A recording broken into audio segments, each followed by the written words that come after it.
Hello guys, അസ്സലാമു അലൈക്കും. Shaz corner here.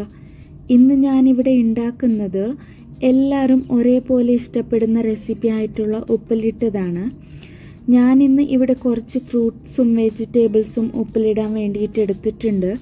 ഇതൊക്കെ എങ്ങനെയാണ് വളരെ ഈസിയായി പെർഫെക്റ്റായിട്ട് ഉപ്പിലിടുന്നതെന്ന് നമുക്ക് നോക്കാം. ഞാനിവിടെ ആദ്യമേ ഉപ്പിലിടാനുള്ള വെള്ളം റെഡിയാക്കി എടുക്കലാണ്. ആദ്യം തന്നെ ഈ വെള്ളം ഉണ്ടാക്കുന്ന കാരണം എന്താണെന്ന് വെച്ചിട്ടുണ്ടെങ്കിൽ ഈ വെള്ളം നല്ലോണം തണുത്തതിന് ശേഷം മാത്രം കുപ്പിയിൽ ഒഴിച്ച് വെക്കാവുള്ളൂ. അതുകൊണ്ടാണ് ഞാനിവിടെ 8 കപ്പ് വെള്ളം എടുത്തിട്ടുണ്ട്. ലീറ്ററിൽ പറയുവാണെങ്കിൽ 2 ലിറ്റർ വെള്ളമാണ് ഞാൻ എടുത്തിരിക്കുന്നത്. ഇതൊന്ന് ചെറുതായിട്ട് തിളച്ച് വരുമ്പോഴേക്കും ആവശ്യത്തിന് ഉപ്പ് ചേർത്ത് കൊടുക്കണം. ഉപ്പ് കുറച്ച് മുന്നോട്ട് നിൽക്കണം, എന്നാലേ ഈ ഫ്രൂട്ട്സിനും വെജിറ്റബിൾസിനും ഒക്കെ ഉപ്പ് പെട്ടെന്ന് വലിച്ച് കഴിക്കാനും ഒരു സ്വാദ് കാണുള്ളൂ. എന്നിട്ട് 1 ടേബിൾ സ്പൂൺ ഷുഗറും കൂടി ചേർത്ത് കൊടുക്കുന്നുണ്ട്. ഷുഗർ ഒരിക്കലും സ്കിപ്പ് ചെയ്യരുത് കേട്ടോ. എന്താണെന്ന് വെച്ചിട്ടുണ്ടെങ്കിൽ ടേസ്റ്റ് ബാലൻസ് ചെയ്യാൻ ഷുഗർ ഹെൽപ്പ് ചെയ്യും. എന്നിട്ട് നല്ല തിള വന്നതിന് ശേഷം സ്റ്റൗ ഓഫ് ചെയ്തിട്ട് 2 കപ്പ് വിനെഗറും കൂടി ചേർത്ത് കൊടുക്കുന്നുണ്ട്. ഇനി ഈ ഒരു വെള്ളം ഉണ്ടല്ലോ റൂം ടെമ്പറേച്ചറിൽ തന്നെ വെച്ചിട്ട് മൊത്തത്തിലൊന്ന് തണുപ്പിച്ചെടുക്കണം.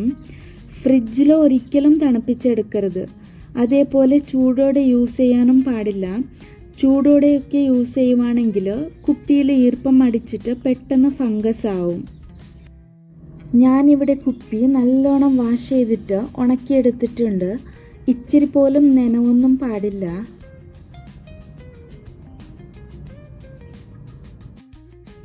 ഞാനിവിടെ ഉപ്പിലിടാൻ വേണ്ടിയിട്ട് carrot, onion, pineapple, purple and green colour cabbage, പിന്നെ ആപ്പിളും ഗ്രീൻ ആപ്പിളും എടുത്തിട്ടുണ്ട്. ഇതെല്ലാം കൂടെ ഓരോന്നായി ഓരോ കുപ്പിയിലേക്ക് ഇട്ട് കൊടുക്കാം.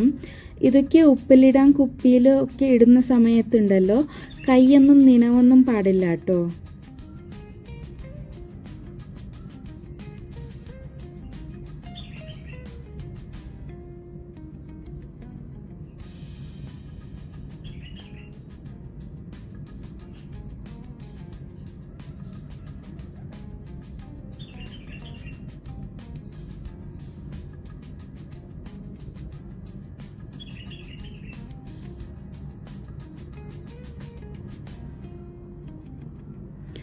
അതേപോലെ ക്യാരറ്റ് തൊലി കളഞ്ഞ് വാഷ് ചെയ്തിട്ട് നല്ല പോലെ വെള്ളം ഒപ്പിയിട്ട് വേണം നമ്മൾ കുപ്പിയിലോട്ട് ഇട്ട് കൊടുക്കാൻ വേണ്ടി.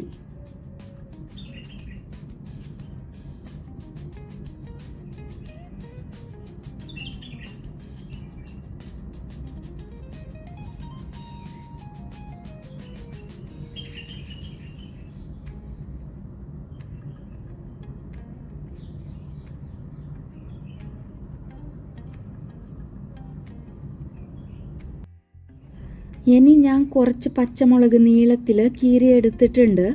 എല്ലാ കുപ്പിയിലേക്ക് മുളക് എത്രയാണെന്ന് വെച്ചാൽ നമ്മുടെ എരിവനുസരിച്ച് വെച്ച് കൊടുക്കണം.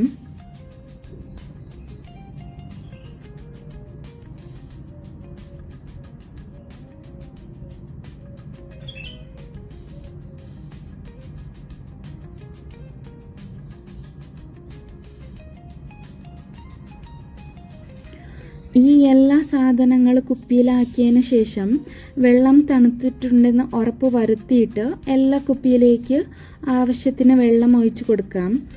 എന്നിട്ട് നല്ലോണം ടൈറ്റായിട്ട് എയറൊന്നും അകത്ത് പോവാത്ത പോലെ അടപ്പടച്ച് കൊടുക്കണം.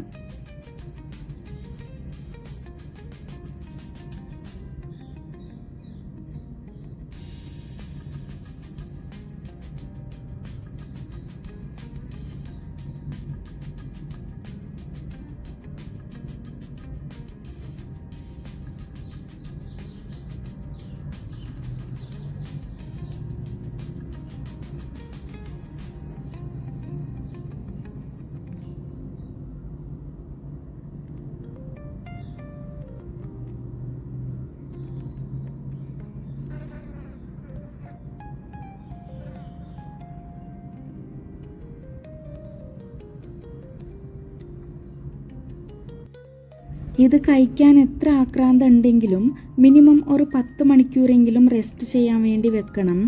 എന്നിട്ട് വേണം കഴിക്കാൻ. എന്നാലേ ഇതിന് ഉപ്പും പുളിയും എല്ലാം നല്ല പോലെ പിടിക്കത്തുള്ളൂ.